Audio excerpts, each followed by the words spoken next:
తెలుగు జాతి ఒక్కటిగా కలిసుండాలని, తెలుగు ప్రజలకు ప్రత్యేక గుర్తింపు ఉండాలని, వారికి ప్రత్యేక రాష్ట్రం రావాలని తలంచి తన ప్రాణాలను సైతం లెక్క చేయకుండా పోరాడిన అమరజీవి పొట్టి శ్రీరాములని వైసీపీ నాయకులు అన్నారు.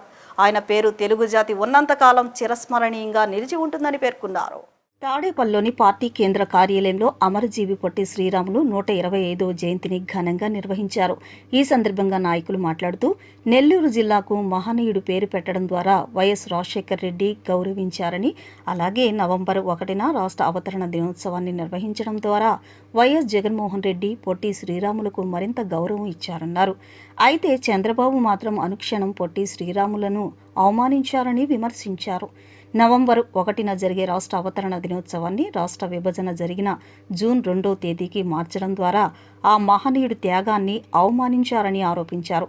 అంతేకాకుండా ఎన్టీఆర్ విగ్రహ నిర్మాణానికి 1750 కోట్లు వెచ్చిస్తున్న చంద్రబాబు నాయుడు ప్రభుత్వం శ్రీ పొట్టి శ్రీరాములు 58 అడుగుల విగ్రహానికి ప్రభుత్వ ఖజానా నుంచి ₹1 కూడా కేటాయించకపోవడం దురదృష్టకరమని మండిపడ్డారు.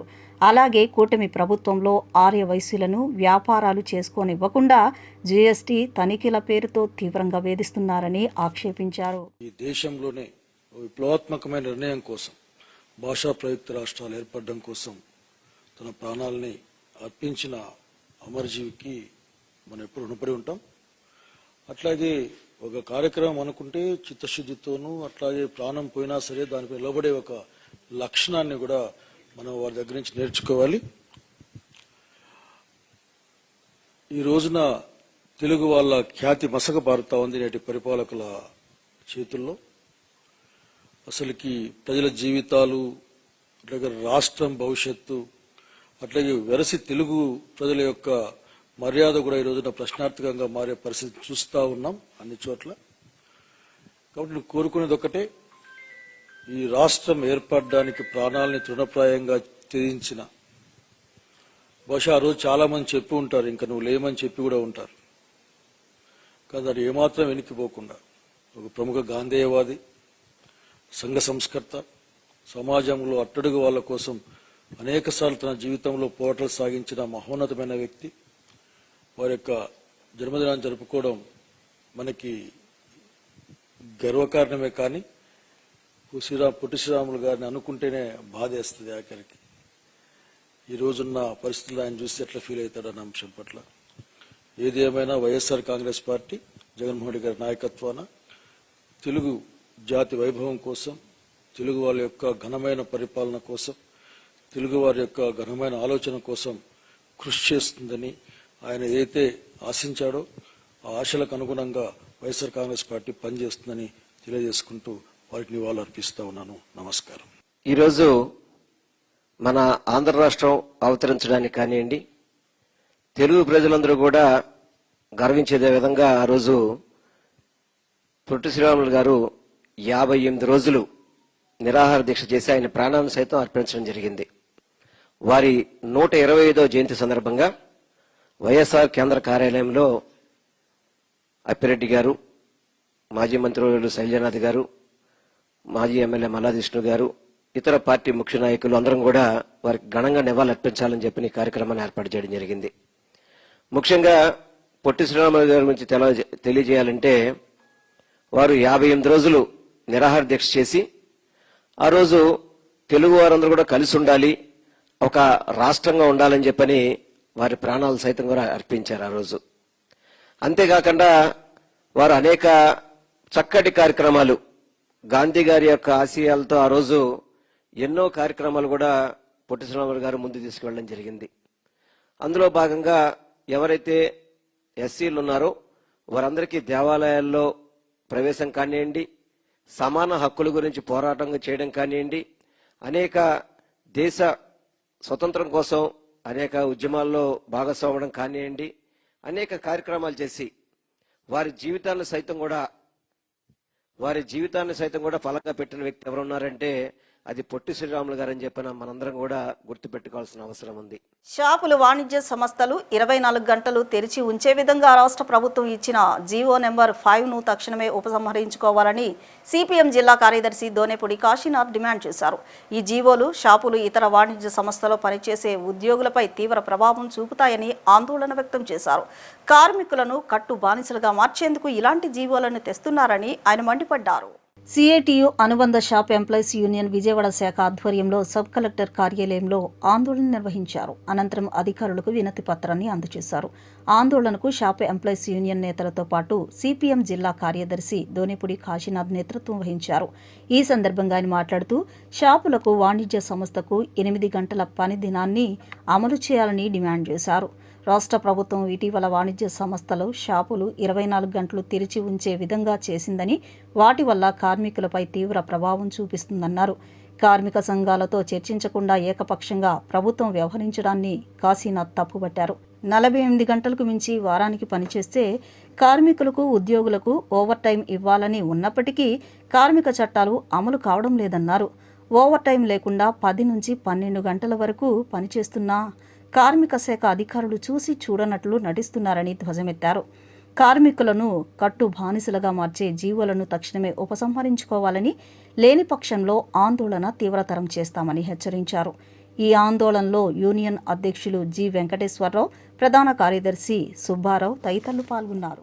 అమెరికా, ఇజ్రాయెల్ చేస్తూ ఉన్నటువంటి దాడి ఫలితంగా ఆ యుద్ధ ప్రభావం ప్రపంచం మీద, ముఖ్యంగా వర్ధమాన దేశాల మీద తీవ్రంగా పడింది. అందులో భాగంగా భారతదేశం మీద కూడా తీవ్రమైనటువంటి పద్ధతుల్లో ఆ భారం పడి కార్మికులు ఉపాధి కోల్పోవాల్సినటువంటి పరిస్థితులు ఏర్పడ్డాయి. అందులో భాగంగానే విజయవాడలో కనుక చూసినట్లయితే ఈ నేపథ్యంలో గ్యాస్ ధర, సిలిండర్ ధర విపరీతంగా పెరిగింది. సిలిండర్ ధర ఎప్పుడైతే విపరీతంగా పెరిగిందో హోటల్స్ మూసేసుకోవాల్సినటువంటి పరిస్థితి వచ్చింది. పాత రాజరాజేశ్వరిపేటలోనే విజయవాడ నగరంలో 10 సెంటర్స్, టిఫిన్ సెంటర్స్ కానీ, చిన్న చిన్న టీ హోటల్స్ కానీ మూసేశారు. నగరం మొత్తం మీద చూసినప్పుడు దాదాపుగా 30-40 దాకా, 30 నుండి 40 వరకు మూసేశారు. ఇంకొక 25 దాకా మూసేయటానికి సిద్ధంగా ఉన్నారని చెప్పనేటువంటిది తెలుస్తూ ఉంది. ఈయన ఒక టీ బంకు, టిఫిన్ సెంటర్ యజమాని. మూసేసి ఇప్పటికీ 5 రోజులైంది. ఈ రకమైనటువంటి పద్ధతుల్లో చూసినప్పుడు ప్రభుత్వం స్పందించాలి. ప్రభుత్వం చర్యలు తగినటువంటి పద్ధతుల్లో చేపట్టాలి. ఏమీ తీసుకునేటువంటి దశలో ఆ చర్యలు తీసుకుంటున్నటువంటి దాఖలాలు ఏమీ కనపట్లా. సీఎం గారు మాటలు తప్ప సిలిండర్లు లక్షలు ఉన్నాయి, లక్షల సంఖ్యలో మేము గ్యాదర్ చేస్తున్నామని చెప్తా ఉన్నారు. కానీ ఈ తెలంగాణ కూడా మేమే సప్లై చేస్తున్నామని చెప్తా ఉన్నారు. మేము అడుగుతుంది విజయవాడలో దిక్కు లేక సిలిండర్స్ దొరక్క హోటల్స్ మూసేసుకోవాల్సినటువంటి పరిస్థితి వచ్చింది. టిఫిన్ ఉన్నటువంటి హోటల్స్లో రేట్లు కూడా విపరీతంగా పెరుగుతూ ఉన్నాయని చెప్పనేటువంటిది కూడా ఈ సందర్భంగా గమనించాల్సినటువంటి అంశం. అందుకని గ్యాస్ సిలిండర్ మీద, కమర్షియల్ సిలిండర్ ఏదైతే ఉందో 6,000 రూపాయల దాకా బ్లాక్ మార్కెట్లో పలుకుతూ ఉంది రేటు. 6 పైనే తప్ప 6 లోపు లేదు ఎక్కడ. అందుకని బ్లాక్ మార్కెట్ని అరికట్టాలి. సిలిండర్ పాత రేటుకే, ఆ పైన ఉన్నటువంటి సప్లై రేట్ ఏదైతే ఉందో ఆ రేట్ని ప్రభుత్వం భరించాలి. పాత ధర ఏదైతే ఉందో అది టిఫిన్ బళ్ళోళ్ళకి కానీ, బజ్జీల బళ్ళోళ్ళకి కానీ, పునుగుల బళ్ళోళ్ళకి కానీ, హోటల్స్కి కానీ, మినీ క్యాంటీన్స్కి కానీ, మినీ హోటల్స్కి కానీ ప్రభుత్వమే భరించి కమర్షియల్ సిలిండర్ని సప్లై చేయాల్సినటువంటి బాధ్యత తీసుకోవాలి అని చెప్పనేటువంటి ఉద్దేశంతో ఈరోజు hotel and bakery workers union CIT తరఫున కలెక్టర్ గారిని మెమరాండం ఇచ్చాం. కలెక్టర్ గారు సానుకూలంగా స్పందిస్తామని చెప్పారు. ప్రభుత్వంతో మాట్లాడతామని చెప్పారు. గొల్లపాలెం గట్టు కొండ ప్రాంత ప్రజల సమస్యల పరిష్కారానికి అన్ని విధాలుగా కృషి చేస్తానని 50వ డివిజన్ కార్పొరేటర్ సత్యబాబు తెలిపారు. డివిజన్ అభివృద్ధే తన ప్రధాన లక్ష్యమని పేర్కొన్నారు. 50వ డివిజన్ పరిధిలోని గొల్లపాలెం గట్టు చెక్క వెంకన్న ఇంటి వద్ద రిటైనింగ్ వాల్ నిర్మాణానికి 22 లక్షలతో శంకుస్థాపన నిర్వహించినట్లు కార్పొరేటర్ సిపిఎం ఫ్లోర్ లీడర్ బోయ సత్యబాబు తెలిపారు. ఇటీవల కురిసిన వర్షాల వల్ల పాత రిటైనింగ్ వాల్ దెబ్బతినడంతో స్థానికులు ఇబ్బందులు పడుతున్నారని, ఈ విషయాన్ని కమిషనర్ ధ్యానచంద్ర దృష్టికి తీసుకువెళ్లగా నిధులు మంజూరు చేశారని తెలిపారు. ఇందుకు కమిషనర్తో పాటు ఇంజనీరింగ్ అధికారులు శ్రీనివాస్కు కృతజ్ఞతలు తెలిపారు. కాంట్రాక్టు నాణ్యతతో పనులు త్వరగా పూర్తి చేసి ప్రజలకు అందుబాటులోకి తీసుకురావాలని కోరారు. సంస్థ 50వ డివిజన్ గొల్లపాలెంగట్టు మన జెండా జెట్టు ఏరియా. ఇక్కడ చక్కా వెంకన్న గారి ఇంటి సంబంధించి గత తుఫాన్ కాలంలో పడిపోయింది రిటైనింగ్ వాల్. ఈ రిటైనింగ్ వాల్ని పునర్నిర్మాణం చేయాలని కమిషనర్ గారికి అలాగే కౌన్సిల్లో ఈ విషయమై ప్రతిపాదించగా ఆమోదించడం అలాగే మంజూరు చేయడం జరిగింది. సుమారు 23 లక్షల అంచనాల వ్యయంతో ఈ రిటైనింగ్ వాల్ పని ప్రారంభ కార్యక్రమం ఈరోజు స్థానిక పెద్దలందరి సహకారంతో చేపట్టడం జరిగింది. ఈ కొండ ప్రాంతంలో ఇప్పటివరకు సుమారు 11 రిటైనింగ్ వాళ్ళు, అలాగే 10 చోట్ల సీసీ రోడ్లు, వీటితో పాటుగా మంచినీటి వాటర్ పైప్ లైన్లు, అలాగే వాటర్ ట్యాంకు రిజర్వాయరు నిర్మాణ పనులు, అలాగే మన స్కూలు అభివృద్ధి పనులు, ఇవన్నీ కలిపి సుమారు 10 కోట్ల రూపాయలు విలువ కలిగిన అభివృద్ధి కార్యక్రమాలకు సంబంధించి ఈ 5 ఏళ్ల కాలంలో మరి డివిజన్ అభివృద్ధి కోసం కృషి చేయడం జరిగింది.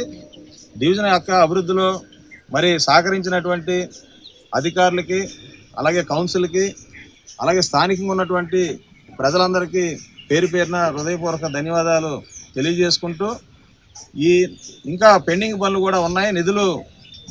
నిధులు లేకపోవడం వల్ల శాంక్షన్ అయినా కానీ జెండా చెట్టు దగ్గర కమ్యూనిటీ హాల్ కానీ, అలాగే నూకాలం గుడి దగ్గర ఉన్న రిటైనింగ్ వాల్ కానీ, ఇంకా అనేక అభివృద్ధి పనులు కూడా నిలిచిపోయి ఉన్నాయి. వీటన్నిటినీ త్వరితగతిన పూర్తి చేసేదానికి రాష్ట్ర ప్రభుత్వం విజయవాడకి ఇవ్వాల్సినటువంటి 1200 కోట్ల రూపాయలు నిధులు వెంటనే విజయవాడకి విడుదల చేసి నగర అభివృద్ధికి, కొండ ప్రాంతాల అభివృద్ధికి మరి ప్రభుత్వం తోడ్పాటు ఇవ్వాలని మేము విజ్ఞప్తి చేస్తున్నాం. అలాగే వన్ టౌన్లో ఉన్నటువంటి కొండ ప్రాంతాలు, ముఖ్యంగా అండర్ గ్రౌండ్ డ్రైనేజీ పైప్ లైన్లు వేసి 18 సంవత్సరాలు అవుతుంది. ఈ 18 సంవత్సరాల నుండి ప్రభుత్వాలు మారుతున్నాయి తప్ప ఈ అండర్ గ్రౌండ్ డ్రైనేజీ పనిలో మాత్రం రావడం లేదు. ఈ విషయం కూడా నగరపాలక సంస్థలో పలుమార్లు తెలియపరిచిన ఇంకా మరి పని మాత్రం జరగడం లేదు. ఇటువంటి ముఖ్యమైన విషయాల్లో కూడా ముందుకెళ్లాలంటే నిధుల కొరత వెంటాడుతున్న ఈ పరిస్థితుల్లో వెంటనే విజయవాడకి ఇవ్వాల్సిన నిధుల్ని ఇప్పించవలసిందిగా రాష్ట్ర ప్రభుత్వాన్ని విజ్ఞప్తి చేస్తూ, రాబోయే కాలంలో ఈ డివిజన్లో ఉన్న ప్రజా సమస్యల పరిష్కారం కోసం, అలాగే పెండింగ్లో ఉన్న పనులు ముందుకు నడిచేదానికోసం మరి ఇక్కడ ఉన్న సిపిఎం పార్టీ తరఫున, అలాగే కార్పొరేటర్గా మరి రేపు 18వ తారీఖుతో ముగుస్తున్న నా కృషి ద్వారా కూడా ఈ పనులు పూర్తి చేసేదానికి ప్రయత్నిస్తానని, అందుకు రాబోయే రోజుల్లో ప్రజలందరూ కూడా తమ పూర్తి సహాయ సహకారాలు, మద్దతు ఇవ్వాల్సిందిగా డివిజన్ ప్రజానైక్యానికి ఈ సందర్భంగా విజ్ఞప్తి చేస్తున్నాను. ఉగాదికి జాబ్ క్యాలెండర్ విడుదల చేస్తామంటున్న ప్రభుత్వం ఖాళీగా ఉన్న అన్ని ఉద్యోగాలను పరిగణలోనికి తీసుకుని 3 లక్షల ఉద్యోగాలతో జాబ్ క్యాలెండర్ విడుదల చేయాలని ఏఐవైఎఫ్ రాష్ట్ర అధ్యక్ష ప్రధాన కార్యదర్శి యుగంధర్ సంతోష్ కుమార్ డిమాండ్ చేశారు. ఎన్నికల సమయంలో నిరుద్యోగ భృతి ఇస్తామని, 20 లక్షల ఉద్యోగాలు కల్పిస్తామని హామీ ఇచ్చిన చంద్రబాబు నాయుడు నిరుద్యోగులను వంచారని వారు ధ్వజమెత్తారు. కూటమి ప్రభుత్వం అధికారంలోకి వచ్చాక ఎంతమందికి ఉద్యోగాలు కల్పించారు, ఎంతమందిని తొలగించారో వివరాలతో శ్వేతపత్రం విడుదల చేయాలని వారు డిమాండ్ చేశారు.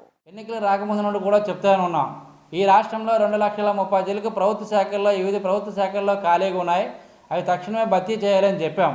ఆనాడు ఎన్నికలు రాకముందు ముఖ్యమంత్రి చంద్రబాబు నాయుడు గారు, ఆయన తనయుడు మంత్రి లోకేష్ గారు, అలాగే డిప్యూటీ పవన్ కళ్యాణ్ సీఎం గారు కూడా ఈరోజు రాష్ట్ర వ్యాప్తంగా ప్రచారం చేస్తూ ఈ రాష్ట్రంలో 2,30,000 పైచలు ఉద్యోగాలు ఉన్నాయి, అవి తక్షణమే ప్రతి ఇయర్ జాబ్ క్యాలెండర్ ద్వారా భర్తీ చేస్తామని చెప్పి ఎన్డీఏ గవర్నమెంట్ ఈరోజు పూర్తిగా యువతులకి అన్యాయం చేసింది. ఈ రాష్ట్రంలో ఎన్నికలు రాకముందు నిరుద్యోగ భృతి 3,000 రూపాయలు ఇస్తామని చెప్పిన ఎన్డీఏ గవర్నమెంట్ దాన్ని కూడా పక్కన పెట్టడం జరిగింది. ఇప్పుడు అధికారంలోకి వచ్చి 2 సంవత్సరాలు అవుతున్నా పూర్తి స్థాయిలో జాబ్ క్యాలెండర్ రిలీజ్ చేయాలి. రిలీజ్ చేయని ఏళ్ళ రాని ఏళ్ళలో పెద్ద ఎత్తున అఖిల భారత యువజన సమైక్యతంగా రాష్ట్ర వ్యాప్తంగా ఆందోళన చేయడం కూడా మేము సిద్ధంగా ఉన్నాం. తక్షణమే ఈరోజు వాలంటరీ వ్యవస్థ కూడా పూర్తిగా నాశనం చేశారు. ఆనాడు 2,60,000 పైసలకి వాలంటీర్లు ఉంటే ఎన్నికల హామీగా మీకు 5,000 రూపాయలు సరిపోదు, పూర్తి స్థాయిలో 10,000 రూపాయలు ఇస్తాము, మీకు ఉద్యోగ భద్రత కల్పిస్తామని చెప్పారు ఎన్నికల హామీగా. ఆ తరుణంలోనే ఏపీ బెవరేజ్లో పనిచేస్తున్న 15,000 పైన, అలాగే సిఎండి రైస్ మిల్లర్లో పనిచేస్తున్న వాళ్ళు దాదాపు 25,000 పైచిలుకలు అందరూ పీజీ, డిగ్రీ, ఇంటర్మీడియట్ చేసుకొని ఉద్యోగాలు చేస్తున్న వాళ్ళకి ఈరోజు నడి రోడ్డును పడేశారు. ఈరోజు అధికారంలోకి వచ్చిన తర్వాత మీరు ఎన్ని ఉద్యోగాలు కల్పించారు? దాదాపు 3 లక్షల పైచిలకు ఉద్యోగాలు మీరు తీశారు. ఎక్కడ కూడా మీరు ఉద్యోగాలు కల్పించలేదు. తక్షణమే నిరుద్యోగ యువతకి ఆదుకోవాలి. ఎన్నికల హామీగా సంవత్సరానికి 5 లక్షల ఉద్యోగాలు కల్పిస్తాము, 5 సంవత్సరాల్లో 20 లక్షల ఉద్యోగాలు కల్పిస్తామని ఎన్డీఏ గవర్నమెంట్ ఈరోజు ఎంతమందికి మీరు ఉపాధి కల్పించారు? ఎన్ని ఉద్యోగాలు భర్తీ చేశారు? తక్షణమే మీరు శ్వేతపత్రం విడుదల చేయాలి. గత ప్రభుత్వంలో నిరుద్యోగ యువత ఉద్యోగ కల్పన లేకుండా చాలామంది వందలాది యువత ఆత్మహత్యలు చేసుకున్నారని, ఎన్డీఏ ప్రభుత్వం, కూటమి ప్రభుత్వం అధికారంలోకి వస్తేనే తక్షణమే జాబ్ క్యాలెండర్ విడుదల చేస్తామని, అలాగే 20 లక్షల ఉద్యోగాలకి ఏడాదికి 4 లక్షల ఉద్యోగాలు చొప్పున, నిరుద్యోగ వృత్తి 3,000 చొప్పున ఇస్తామని చెప్పి ఈరోజు రాష్ట్ర ప్రభుత్వం ఉగాదికి తీపి కబురు అనేసి కేవలం 10,000 జాబ్లెస్ క్యాలెండర్ని విడుదల చేయడానికి సిద్ధం కాబోతోంది. రాష్ట్రంలో గత దశాబ్ద కాలంగా 2,30,000 ప్రభుత్వ ఉద్యోగాలు ప్రభుత్వ శాఖల్లో ఖాళీగా ఉన్నాయి. దానికి సంబంధించిన గణాంకాలు 2017లోనే శ్వేతపత్రం ద్వారా విడుదల చేయడం జరిగింది. ఇప్పటికీ సుమారు 3 లక్షల పైచిలకు ఉద్యోగాలు, ప్రభుత్వ ఉద్యోగాలు ఖాళీగా ఉన్నాయనేసి సమాచారం ఉన్నది. అయినప్పటికీ కూడా ఏ ప్రభుత్వ శాఖల్లో పరిపూర్ణంగా ఉద్యోగాలు భర్తీ చేయకపోగా కాలయాపన చేస్తూ 2 సంవత్సరాలు గడుస్తున్నా కూడా ఈ నిరుద్యోగ సమస్యలు పట్టించుకోకుండా నిరుద్యోగులు తీవ్రంగా అసంతృప్తికి గురవుతున్న పరిస్థితి తీసుకొని వస్తుంది ఈ ఎన్డీఏ ప్రభుత్వం. మనం చూసినట్టయితే ఆర్థిక భారాన్ని మోయలేక చాలామంది నిరుద్యోగులు ఆత్మహత్యలు చేసుకుంటున్నారు, పక్కన వలసకు పోతున్నారు, అర్ధ నిరుద్యోగంతో బాధపడుతున్నారు. కాయినా ఎన్డీఏ ప్రభుత్వం నిరుద్యోగ సమస్య మన రాష్ట్రంలో లేని విధంగా ఈరోజు 10,000 ఉద్యోగాలు కల్పన చేయడం అనేది చాలా బాధాకరమైన విషయం. అలాగే నిరుద్యోగ వృత్తి 2 సంవత్సరాలకు సంబంధించి 16,000 కోట్లు ఇవ్వాల్సింది. తక్షణమే 20 లక్షల మందిని మీరు గుర్తించారని చెప్తున్నారు కదా, వాళ్ళు ఖచ్చితంగా నిరుద్యోగ వృత్తి 3,000 రూపాయలు తక్షణమే అమలు చేయాలి. 2 సంవత్సరాలుగా అసెంబ్లీ సమావేశాలు జరుగుతున్నాయి. దానికి సంబంధించి ఏ ఒక్క బడ్జెట్ కూడా ఈ రాష్ట్ర ప్రభుత్వం తీసుకురాలేదు. ప్రగల్భాలకు మాత్రమే వీళ్ళు సభలు పెట్టుకుంటున్నారు కానీ ఈ రాష్ట్రంలో ఉండే ప్రజలకు, నిరుద్యోగులకు, విద్యార్థులకు సంబంధించిన ఏ అంశం పైన కూడా వీళ్ళు మాట్లాడడానికి, దానికి నిధులు కేటాయించడానికి పరిపూర్ణంగా ఎన్డీఏ ప్రభుత్వం సిద్ధంగా లేదనే విషయం ఆంధ్రప్రదేశ్ రాష్ట్రం నిరుద్యోగ యువత, విద్యార్థులు కూడా గ్రహిస్తూ ఉన్నారు. ఇప్పుడు ఎన్నికల సమయం వస్తుంది కాబట్టి 10,000 నోటిఫికేషన్తో విడుదల చేస్తామనేసి మాయమాటలు చెప్తున్నారా, మభ్య పెడుతున్నారా అనేది కూడా పరిస్థితి అర్థం కాని పరిస్థితి. వీధి విక్రయదారులకు హైకోర్టు ఇచ్చిన ఆదేశాలను అమలు చేయాలని ఏపీ వీధి విక్రయదార కార్మిక ఫెడరేషన్ ప్రతినిధి వెంకటేశ్వరరావు డిమాండ్ చేశారు. విక్రయదారుల హక్కులతో కూడిన చట్టాన్ని మున్సిపల్ కమిషనర్ అమలు చేయాలని ఆయన కోరారు. విక్రయదారుకి పీఎఫ్, ఈఎస్ఐ, ఇన్సూరెన్స్తో కూడిన సమగ్ర చట్టాన్ని తేవాలని కోరారు. వీధి విక్రయదారుల సమస్యల పరిష్కారం కొరకు విజయవాడ లెనిన్ సెంటర్లో ధర్నా నిర్వహించారు. ఏపీ వీధి విక్రయదారుల కార్మిక ఫెడరేషన్ ఆధ్వర్యంలో జరిగిన ఈ ఆందోళనకు ఫెడరేషన్ ప్రతినిధి వెంకటేశ్వరరావు నేతృత్వం వహించారు. ఈ సందర్భంగా ఆయన మాట్లాడుతూ విక్రయదారుల చట్టం 39 సెక్షన్లు 18 సౌకర్యాలతో కూడిన హక్కుల చట్టాన్ని పటిష్టంగా అమలు చేయాలన్నారు. 2025లో హైకోర్టు ఇచ్చిన ఆదేశాలను రాష్ట్ర ప్రభుత్వం ఇచ్చిన ఉత్తర్వుల ద్వారా సర్వే వెండర్ కనెక్ట్ యాప్ ద్వారా వార్డు సచివాలయ ఆర్పీలు ఆన్లైన్ చేసిన వ్యక్తిగత ఫోటో గుర్తింపు కార్డులు, కుటుంబ ఫోటో, వ్యాపార భద్రత, వెండింగ్ సర్టిఫికేట్లు ప్రతి ఒక్కరికి మంజూరు చేయాలన్నారు. విక్రయదారులకు నగర వ్యాప్తంగా హాకర్ జోన్లు, వారం మార్కెట్ జోన్స్ ఏర్పాటు చేసి భద్రత కల్పించాలన్నారు. బీజేపీ ప్రభుత్వం ప్రవేశపెట్టిన షాపింగ్ మాల్స్, మల్టీ మార్కెట్ చట్టాలను రద్దు చేయాలని ఆయన డిమాండ్ చేశారు. వీధి విక్రయదారులకు హక్కులతో ఉన్న చట్టాన్ని రాష్ట్ర హైకోర్టు సంక్షేమ అభివృద్ధి తీర్పును, ఆదేశాలను మున్సిపల్ కమిషనర్ వారు గౌరవించి వెంటనే అమలు చేయాలని విజ్ఞప్తి చేశారు. రాష్ట్ర హైకోర్టు ఏదైతే ఉత్తర్వులు 2025 3వ నెలలోని ఒక ఉత్తర్వులు ఇచ్చింది, అందరికీ గుర్తింపు కార్డులు, వెండింగ్ సర్టిఫికెట్లు, అలాగే ఆకర్ జోన్స్ ఇచ్చిన తర్వాతే తొలగించమని క్లుప్తంగా అటు పోలీస్ వారికి, మున్సిపాలిటీ వారికి, అలాగే మాకు ప్రధానమైన బాధ్యులైన municipal commissioner, town vending committee chairman గారైన ఆయన చుట్టూ ఉన్న 60%, అలాగే 100% ఉన్న కమిటీ, టౌన్ వెండింగ్ కమిటీ ఏదైతే ఉందో 50% అధికార యంత్రాంగం, 10% కార్పొరేటర్లు, అలాగే 40% టౌన్ వెండింగ్ కమిటీ సభ్యుల్లో నిర్ణయాలు చేసి బ్యాంక్ అకౌంట్లు కూడా పొందుపరిచి ఇవ్వమన్నారు. అలాగే పొందుపరచడం జరిగింది. ఆ పొందుపరిచిన ఏదైతే డిజిటల్ అమౌంట్ చేశారో ఆల్రెడీ అన్నిట్లో చోట కట్టారు. కట్టిన చోట రిలీజ్ చేస్తూ ఇస్తుంటే ప్రతి ఒక్కరు కూడా కట్టడానికి మాకు వస్తుంది అని అంటున్నారు. చట్టం వచ్చి ఈనాటికి 12 సంవత్సరాలు పైబడిపోయింది. కానీ నేటికి అధికారుల్లో చలనం లేదు. ఇటు పోలీసు వారు కానీ అటు మున్సిపల్ కమిషనర్ వారు కానీ చలనం లేదు. ఈ చలనం అనేది బయటికి రావాలనే ఆంధ్రప్రదేశ్ వీధి విక్రయదారుల కార్మిక ఫెడరేషన్గా డిమాండ్ చేస్తున్నాం. అలాగే నేడు ఏదైతే రాష్ట్ర ప్రభుత్వం రాష్ట్ర ప్రభుత్వం హైకోర్టు వారు ఉత్తర్వులు ఇచ్చారు.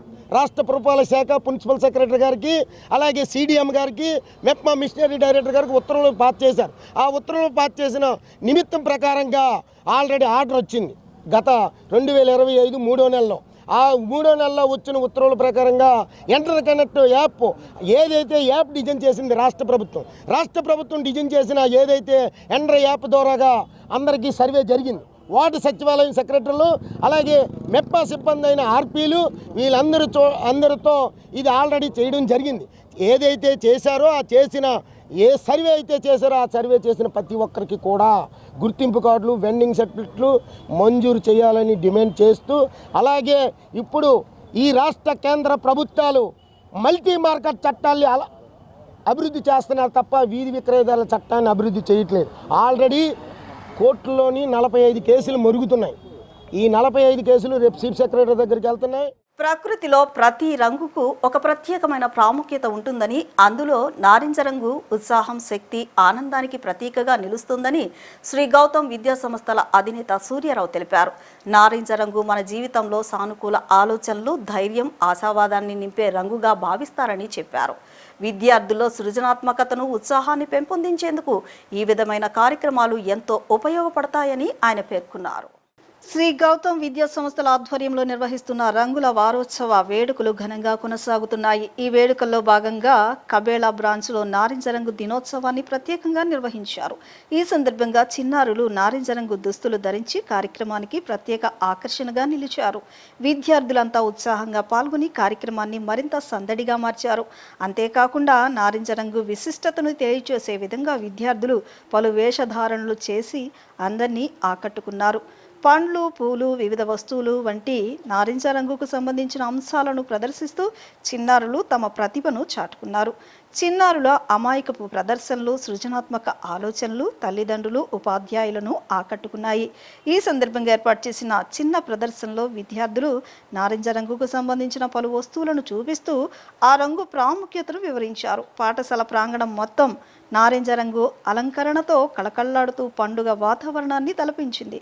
విద్యార్థులు పాటలు, నృత్యాలు, చిన్న నాటికలు వంటి కార్యక్రమాలతో సందడి చేశారు. ఈ కార్యక్రమంలో పాల్గొన్న విద్యా సంస్థ అధినేత సూర్యారావు మాట్లాడుతూ, చిన్నారుల్లో రంగులపై అవగాహన పెంపొందించడమే కాకుండా సృజనాత్మకతను వెలికి తీయడానికి రంగుల వారోత్సవాలు ఎంతో ఉపయోగపడతాయన్నారు. చదువుతో పాటు ఇలాంటి సృజనాత్మక కార్యక్రమాలు పిల్లల మానసిక వికాసానికి దోహదపడతాయని తెలిపారు. భవిష్యత్తులో కూడా ఇలాంటి వినూత్న కార్యక్రమాలను నిర్వహిస్తూ విద్యార్థుల ప్రతిభను ప్రోత్సహిస్తామని ఆయన పేర్కొన్నారు. ఈ కార్యక్రమంలో పాఠశాల ఉపాధ్యాయులు, విద్యార్థులు, తల్లిదండ్రులు పెద్ద ఎత్తున పాల్గొని వేడుకలను విజయవంతం చేశారు. ఈ కార్యక్రమం మొత్తం ఆనందోత్సాహాల మధ్య కొనసాగింది.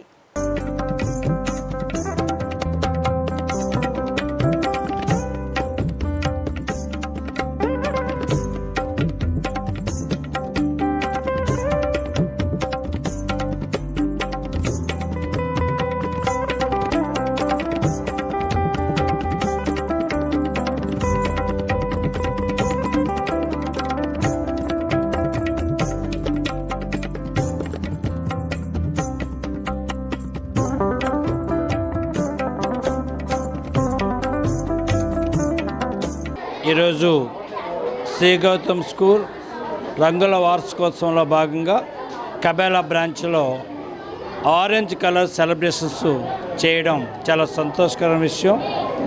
ఆరెంజ్ కలర్ అంటే హ్యాపీనెస్కి నిలయం.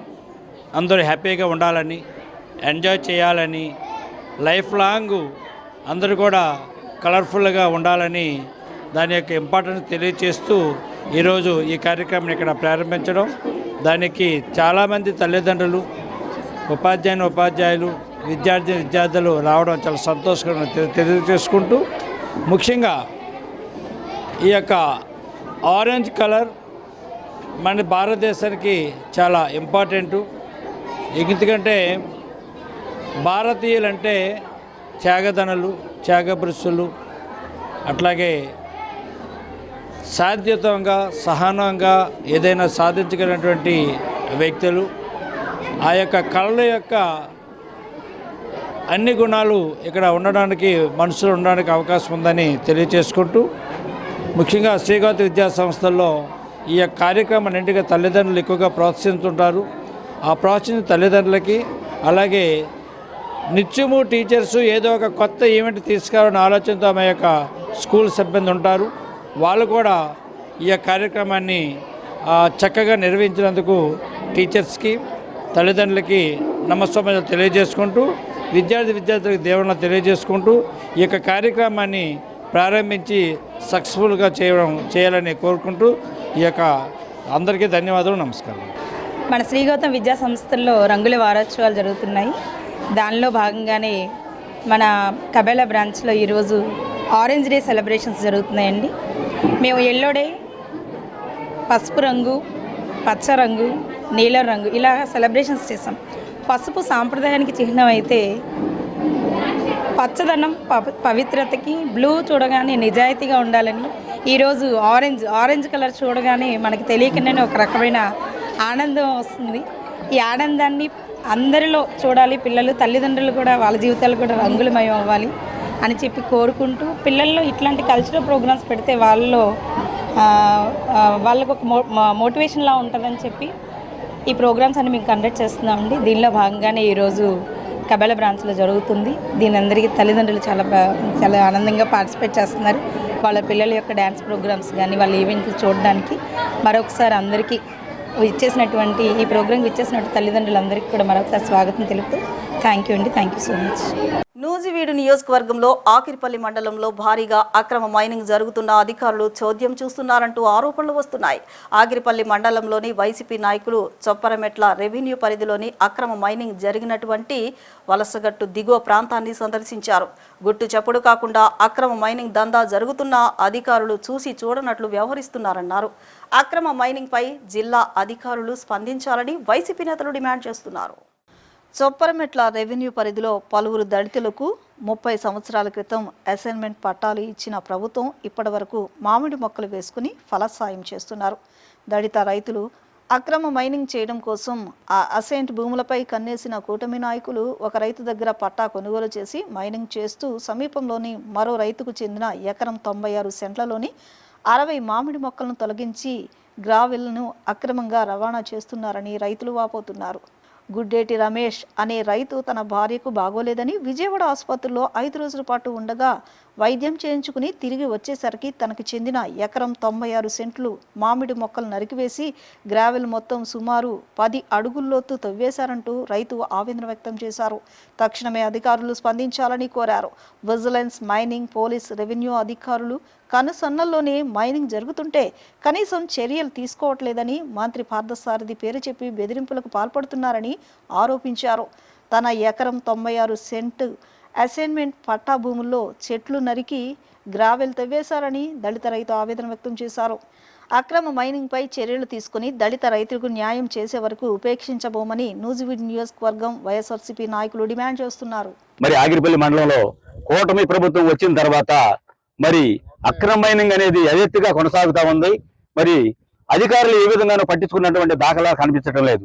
ఆగిరిపల్లి మండలంలో చూస్తే ఈ రోజున ఇక్కడ తాడేపల్లిలో కానీ, అదేవిధంగా కనసానపల్లిలో కానీ, అదేవిధంగా అమ్మవారి గుడిలో కానీ, అదేవిధంగా నరసింగపాలెంలో కానీ అన్ని చోట్ల కూడా యథేచ్ఛగా రాత్రి బౌళ్ళు మరి 100 లారీలు తిరుగుతున్నప్పటికీ కూడా మరి ఎంఆర్ఓ గారు, ఇక్కడ ఉన్నటువంటి విఆర్ఓ గారు కానీ ఈ సిబ్బంది మొత్తం ఏం చేస్తున్నారు అనేది అర్థం కాని పరిస్థితిలో మనం ఈ రోజున ఉన్నాం. ఎందుకంటే ఎంతో విలువైనటువంటి ఖనిజ సంపదనే ఈ రోజున ఈ కూటమి ప్రభుత్వం, ఈ తెలుగుదేశం నాయకులు అందరూ కూడా కబళించేటటువంటి పరిస్థితి మనం ఈ రోజున చూస్తా ఉన్నాం. ఈ రోజున మనం ఇక్కడ ఉన్నటువంటి మరి మన రైతు చూసాం, ఈయనకి ఎకరం 96 సెంట్లకి బీఫారం పట్టా ఇచ్చి ఉన్నప్పటికీ, ఒక దళిత కుటుంబానికి చెందినటువంటి వ్యక్తి అయినప్పటికీ ఆయన దగ్గర నుంచి మరి ఏదైతే ఇవాళ ఉన్నటువంటి తెలుగుదేశం నాయకులు మరి మంత్రి గారి అన్నదండలతో మరి ఆయన దగ్గర నుంచి ఈ భూమి ఈ బీపారం పట్టా ఉన్నటువంటి భూమిని లాక్కుని వేల లారీలు ఇక్కడి నుంచి తరలించేటటువంటి పరిస్థితి. నా పేరు శీలం రామయ్యరావు, రాము అంటారు. YSR Congress party Nuzvid town party ప్రెసిడెంట్ని, వైసీపీకి. అయితే ఇక్కడ జరిగిందని తెలిసి మేము కూడా వచ్చాం. నిజంగా ఆ రైతు చెప్తుంటే, ఇవాళ నేను ఒక మామిడికాయ రైతునే, మామిడి పంట టైంలో తోటని ఈ విధంగా నరికేసి అతను పర్మిషన్ లేకుండా పోనీ ఆ సామాన్య రైతుకి ఏమన్నా డబ్బులు ఇచ్చి చేస్తే ఒక రకం, దానికి కూడా పర్మిషన్ ఉండాలి, క్వారీ పర్మిషన్ తీసుకోవాలి. క్వారీ పర్మిషన్ తీసుకున్నాక ఇవాళ ఇప్పుడు స్టేట్ గవర్నమెంట్ ఏం చేసిందంటే జిల్లా మొత్తం కలిపి ఏదో సంస్థకి ఇచ్చింది, ఏఎంఆర్ సంస్థ అని. వాళ్ళు క్యూబిక్ మీటర్కి ఎంత అని వసూలు చేస్తారు. అది ఎప్పుడు పర్మిషన్ వచ్చినాక లారీకి 2000, 2200 ఉంటది, అది కట్టి తోలుకోవాలి. ఏమీ లేకోకుండా ఇది దౌర్జన్యంగా ఈ విధంగా రైతుకు తెలియకోకుండా తోట నరికేసి ఈ విధంగా ఎత్తేయటం అనేది చాలా దారుణాతి దారుణం. ఎందుకంటే క్వారీలు కలెక్టర్ గారికి, ఇక్కడ ఉన్న ఎంఆర్ఓ గారికి నమస్కారం చేసి చెప్తున్నాం. ఇక్కడ ఉన్న క్వారీలు మొత్తం మీరు పర్మిషన్ ఉందా లేదా ఫస్ట్ ఎంక్వైరీ చేయండి మేడం గారు. నా పేరు గుడ్డేటి రమేష్ అండి. మేము మా ఆవిడకి బాగాక వారం రోజులు మట్టి హాస్పిటల్లో ఉంటున్నాం. మేము వచ్చే టయానికి మామిడి మొక్కలు 50 మామిడి మొక్కలు ఉన్నాయండి. ఆ 50 మామిడి మొక్కలు కోసేసి మేము శనివారం నాడు వచ్చామండి. శనివారం నాడు వచ్చే వాళ్ళకి బళ్ళు తిరిగి మీ దాంట్లో అంటే మేము ఇక్కడ వచ్చామండి. మా పిల్లల్ని అమ్మడి పెట్టుకుని మేము వచ్చి మేము ఆఫ్ చేయించామండి బండిని కుక్కలేని. అక్కడ అప్పుడు ఆపమనే వారు కూడా ఆగలాడు. మళ్ళీ ఎంత కొంత ఇస్తాం నీకు ఇది అన్నట్టుగా మాట్లాడారండి. అది జరిగిన ఇష్టం. ఇప్పుడు మీరు ఆపినప్పుడు ఎన్ని కుక్కలేళ్ళు ఉన్నాయి? 2 కుక్కలేళ్ళలోనూ 20 లారీలు ఉన్నాయండి. 20 లారీలు ఉన్నాయండి. కింద 20 లారీలు 10 లారీలు ఉన్నాయి, పైన ఒక 5 లారీలు ఉన్నాయి.